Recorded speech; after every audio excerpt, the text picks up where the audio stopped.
कर डाले बर्बाद हो चलता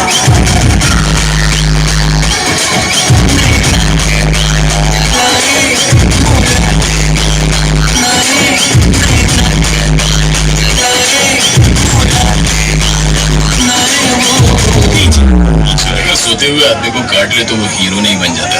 अगर जागते हुए आदमी को काट लेना तो उसको मसल लिया जाएगा। उस दिन का इंतजार रहेगा।